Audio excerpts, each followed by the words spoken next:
Thursday, everyone. Today Thursday, right? This week is like flying by.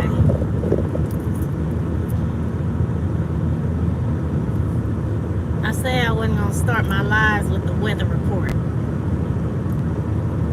I'm not gonna no more. I might just start my lives with weather reports all the time, because that's something that gets to me. Good morning. Can you guys hear me? Hi, Judy. Hi, So Selfless. Hi, Selene. Good morning. So look, trip off of this. They had a freeze warning. The freeze warning, I guess, is just for a little bit of time, like 31 degrees freeze warning. How in the world on the same day do you have a freeze warning where it's 31 degrees, but the high is 81? Explain that to me in the end of October, y'all. So I'm like, all right, well, what's the current temperature? Current temperature is 54. All right, I can play with 54. That's better than 31. Good morning. Good morning. Good morning. So I go outside. I got all these boxes. I got a bunch of boxes. Y'all see boxes in the back. Because okay, y'all, so I'm super busy, right? Like, obviously I have work. You know, I belong to the Department of Defense for now. And I got my, my child, my youngest child. And I have stuff, have healthcare stuff, military stuff, just a lot of stuff. And then, of course, I'm taking classes. I have a business mentorship, so I will say that. I haven't went back to school to finish, like, masters and all that stuff. I don't have the brain capacity. But anyway, the whole point is, because of that, I'm always doing stuff when I can, when I have the energy. So I got a bunch of boxes that I'm trying to walk out the car with. Walk out the house with in one trip, because that's how moms do it. We try to take everything in one trip. And I actually successfully made it until I got to my car. Now, when I get outside, I don't feel the 54 degrees. I don't know. I can't feel the temperature. I'm hot because I had to walk down 51 stairs with these boxes, right? But I noticed that it rained, and the forecast didn't say nothing. Lexa didn't say nothing about the rain. But I get to the car and almost drop the boxes because it's mosquitoes on the car. So in the same day, we done had a freeze warning. The current temperature is 54. The high is 81, and we got mosquitoes in October. And my windshield is covered. I'm like, this weather is crazy. But anyway, that's my weather report for the morning. Y'all, how many of y'all are millennials? Can y'all put in the comments if you are a millennial? Because our generations vary so much. And in the military, like, excuse me, we're in this era where we're dealing with multiple generations. And that's from all of the service members that are in the military, and that's also civilians, because there are civilians that work with the military and for the military. Plenty of them have been, prior service members. Some of them are not, but that's kind of our continuity, because in the military you're always moving. So the purpose of civilians working in the military branches for the Department of Defense and other agencies is to keep the continuity going as, military members move, 2 years, 3 years, 4 years, they deploy, all of that stuff. So I don't know if any of y'all are millennials, or if y'all want, y'all can put y'all generation. I don't know what's the generation. I'm Generation X. I'm Generation X. And I know there's a generation before the millennials, I think. Is it Y? Is there a Y generation? And then there's the millennials. And then I don't know what my baby is considered, because he's 13. But the whole point is, I was thinking this morning about how my oldest child, how he ended up separated from the military. And I know he doesn't mind me telling his story because it's a good story. It has a good point to it. But I was very angry when it happened, because I'm just like, okay, if you treat people right, then like this wouldn't happen. And I didn't feel like he was treated right. But so he's 27, and he thought he was going to do 20 years in the military. But millennials don't really have like a filter. I mean, they can choose to have a filter, but from what I'm understanding is, for the most part, it's just kind of like whatever. Like Generation X, we're like that generation that, a lot of us have been people pleasers, or what I'm saying, like we want to be the best. Okay, come on. Y'all know when I'm driving to work, people like to act the fool. Well, they always drive crazy out here, but anyway. So yeah, like you're hard work. Like Generation X to me is just like hard work. You work hard for everything you have. A lot of us worked hard, got to where we are, and then we spoiled our kids because we wanted our kids to have what we didn't have or whatever, right? And then you got the generation that's like right after us, which is like my sister. She's like on the border of Generation X and whatever was next. Because I'm 46, she's gonna be 43. I don't know if I'm going out, but if y'all can hear me, okay. Good morning, everybody. So my sister would talk back. So when I grew up, like we was in private school and Christian school, and we had corporal punishment, so they was allowed to like spank us, and like they had paddles with holes in it, and they'll just line everybody up and everybody gets swatted like with wooden paddles, y'all. So if y'all wasn't born in my generation, y'all probably don't know nothing about that, but like everybody could whoop us when we was Generation X. Everybody got whooped. You can get whooped by anybody, seemed like. My sister was like a whooper back. With just 3.5 years. 3.5 years between us. Like by the time she was like 9 or 10, spanking, she would hit back. And my mom didn't know what to do with her shit. But anyway, the whole point is that was like the tech people. So my sister, you know what I'm saying, like I was a nursing major, human development, human behavior. My sister majored in computer engineering. My dad was electronic engineer. That's what she does. She likes that. I don't. I can go back to, just reading a hardcover book.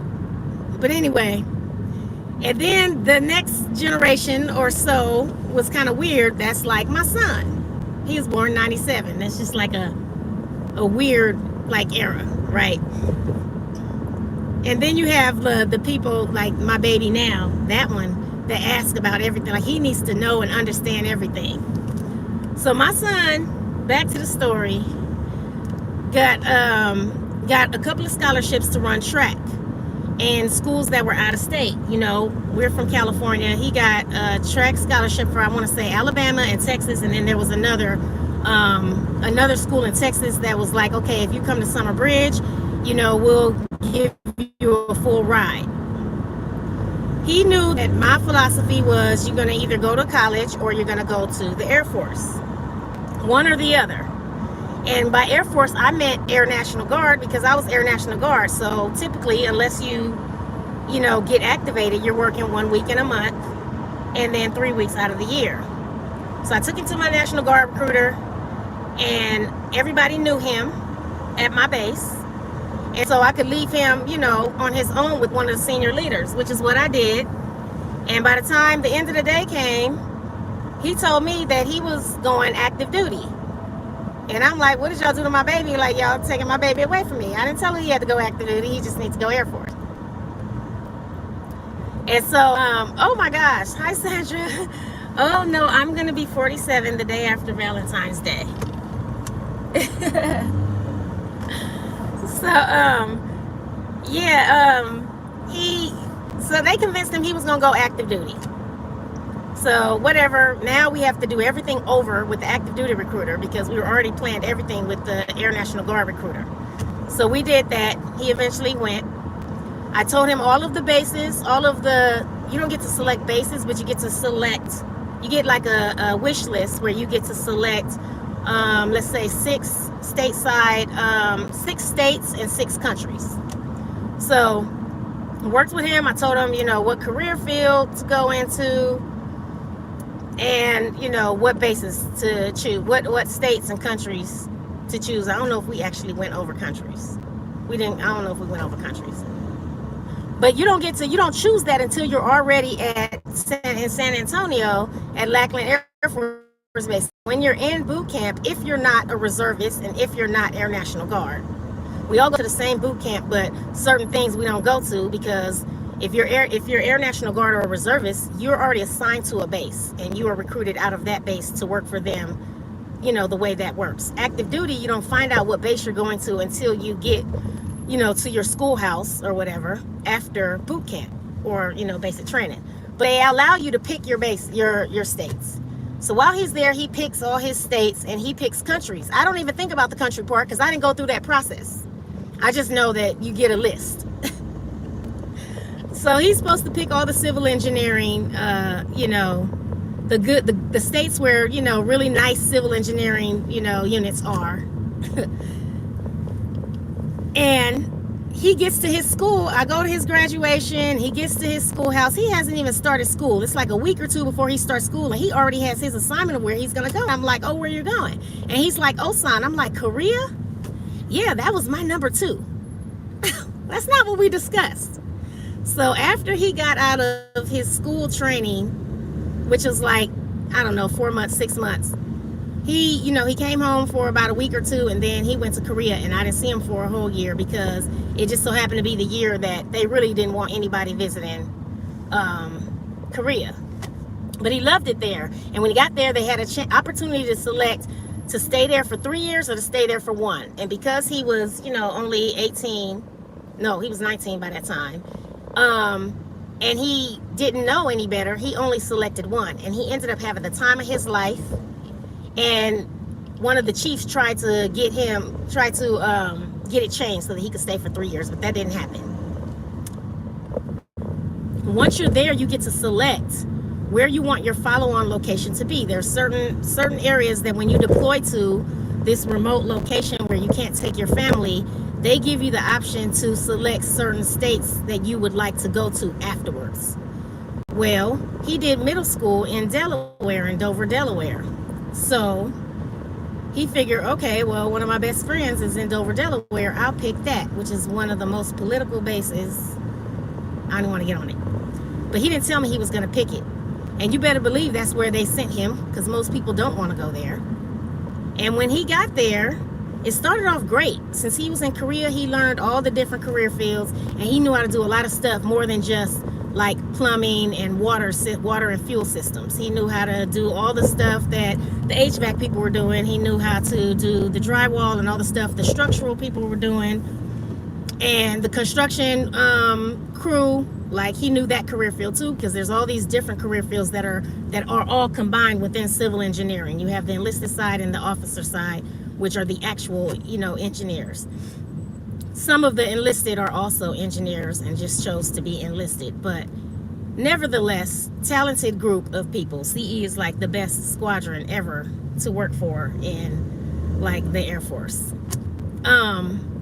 So eventually though, after they used him to train different people on different things, and they were so happy that he knew how to do all of these different things, he could handle like big fire suppression spills and all this stuff. He could manage them, he could work them, he liked working with his hands, he wasn't afraid to get dirty, all of that. He's a good teacher, so they used him because that's what they do. However, he does not like for people to be mistreated or to be treated unfairly, and he does not like, he doesn't do embarrassment, like, at all. If he feels any tinge of embarrassment, then his purpose becomes to make sure that you feel whatever it is that he felt much worse, especially if you're wrong. And sometimes he was asked to do things that were wrong. His integrity is up there. But the issue is he's a millennial. So whenever something like this occurred, his mouth That's right, Kiana. His mouth. Like, and I didn't witness this. I really, there are a few times that, I sort of witnessed it where he kind of got in trouble at school, but it still was always for for a better cause. So like, I was one of those parents that, like, call me if I got to come up to the school, like, it better be good, right? Like, and I'm not going to just listen to the teacher and take the teacher's word for it. Like, I want to hear the whole story. Where is my child? Let me hear the story. Now, I'm not going to be all, in your face or whatever with it, just because that's not me. But I'm going to advocate for my child, and you're not going to treat my child not, wrong, like, period. Because a lot of times when people are in positions of authority, there's no accountability. That happens all the time in the military. It has happened to me. And when there's no accountability for the leaders and the management, then they can say or do whatever they want, regardless of the effect that it has on the quality of life or the career or whatever of the person. Also, I mean, just working for, the police department, like, he grew up in all of that. He was 5 when I started working for LAPD. So he grew up with that, and then just a couple years later, I joined the military. So he understood that people are people, and you treat people like people first, before the rank, before the title, before the status. Everyone is at this level. We are all people, regardless of what, life experiences, education, lack of, or whatever, we have, how people look. None of that matters. All that matters is we're all humans, so everyone gets treated the same. And lo and behold, if that boy didn't take up for himself and everybody else, it could be somebody he didn't like. If you was doing something wrong, or if you didn't have integrity, or you were doing something immoral or unjust, he had to say something. But he can't just say it with tact like he was taught. No. He got to say it with sarcasm. He got to be witty, clever, and there's always going to be some type of laugh generated from it. And that wasn't a problem in Korea, because people treated people like humans. When you're somewhere that's remote and you're far away from everybody else, you eventually realize, okay, we're all we got, so we're going to be a family. So him being stationed, at Osan for his first base in a career, in a civil engineering unit, no less, was maybe not the best for him, because that's what he expected. He's like, okay, they treat me like family, I get the job done. When you're in an environment like that, work becomes fun, and you want to work, you want to help. You know what I'm saying? Like, I don't know, it makes the mission even that much more important, and everyone is invested, right? It's a cohesive working environment, right? And that wasn't the case at Dover. And eventually he realized that, but like, he just would not bite his tongue for nothing. That boy got write-ups for talking under his breath. Like, I ain't never heard of an Air Force write-up for talking under your breath, especially not when you 4 or 5 years in. But it wasn't the fact that, he was talking under his breath. It's the fact that what he's saying is true. A lot of times people hate truth. And then what he's saying is funny. So it's like, just imagine, you got all of these millennials that are somewhere between, 17 and 23. And then you got Generation X is the middle management. And then you got, upper leadership, which is Generation X and above for the most part. Everybody at upper management loved them, and senior leaders loved them. But it's that middle level leadership, that just couldn't handle it.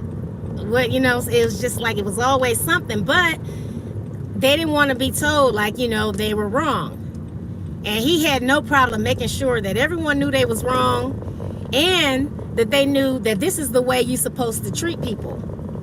But it's just gonna always have it's gonna relate back. He's very good with history and political science. He's very good with Greek mythology, and he's good with all of these little crazy funny shows. So just imagine, like, how can I explain it?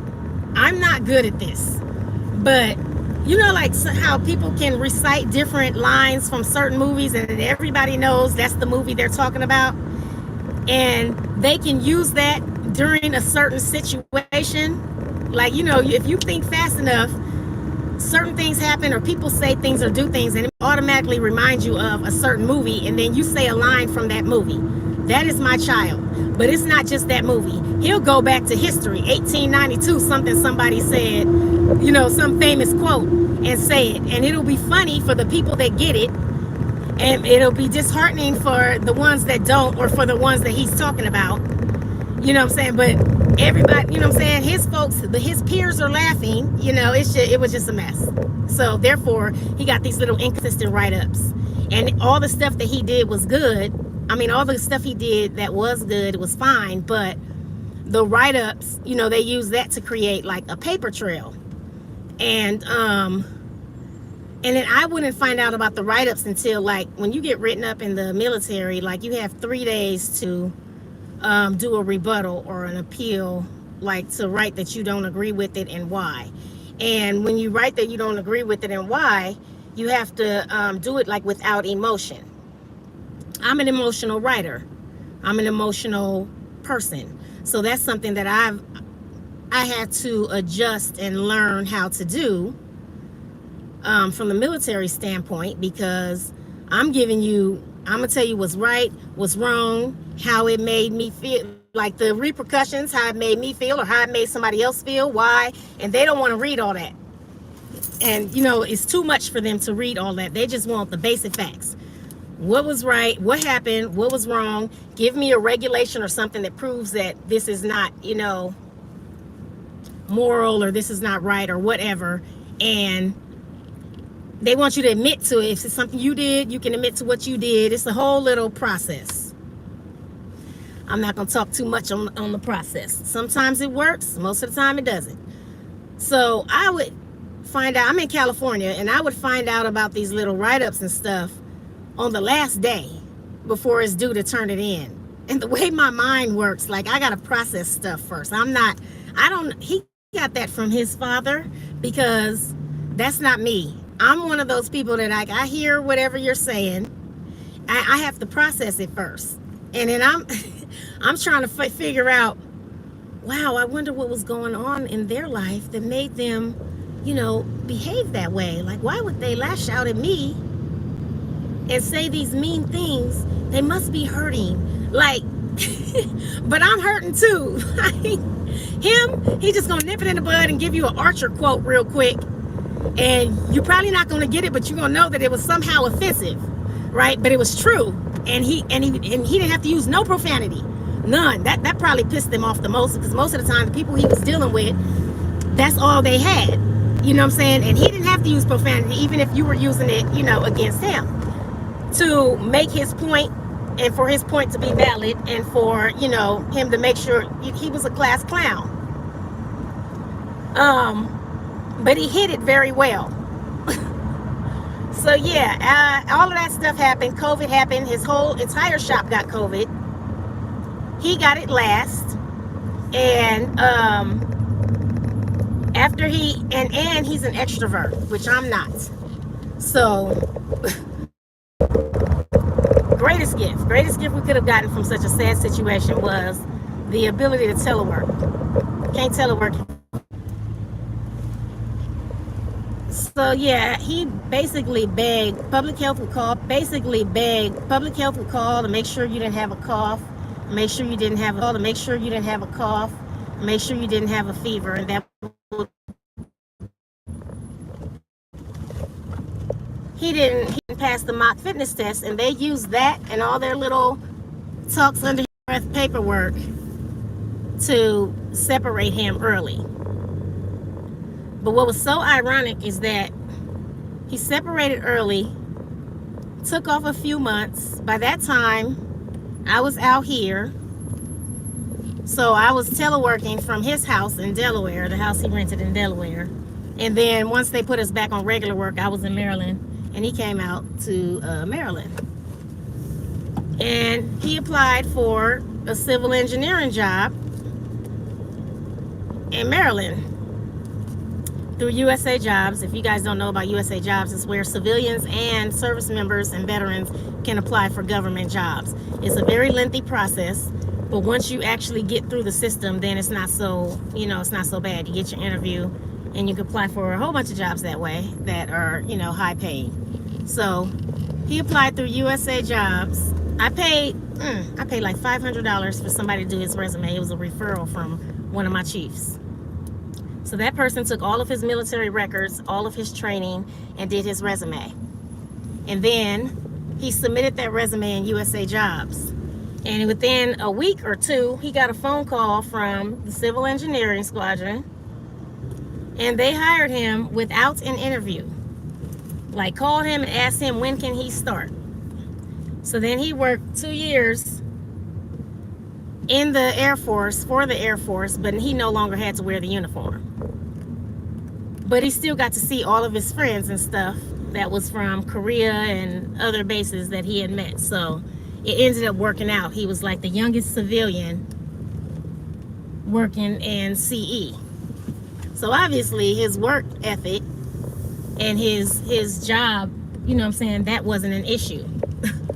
His skill wasn't an issue. It all boiled down to his mouth, what he was saying and how he was saying it. And I was butthurt at first because, he really wanted to do 20 years. Wow. But it worked out for the best. So all of that to say, millennials are too funny.